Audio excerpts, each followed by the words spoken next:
Hello? Yeah, no, I'm looking forward to it. I'll be all set for the Learn to Lead lectures tomorrow. Today?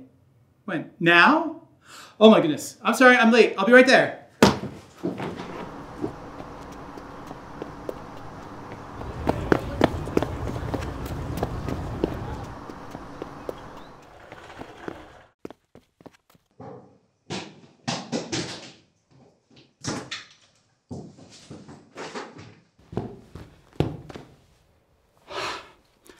Sorry I'm late.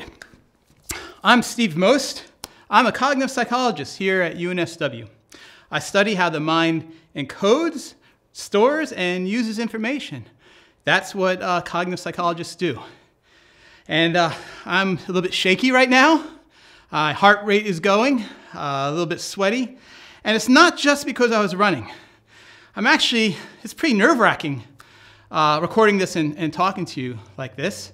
And it turns out that what I'm going to be talking about today is about emotion, how we can regulate our emotions, and what that has to do with resilience.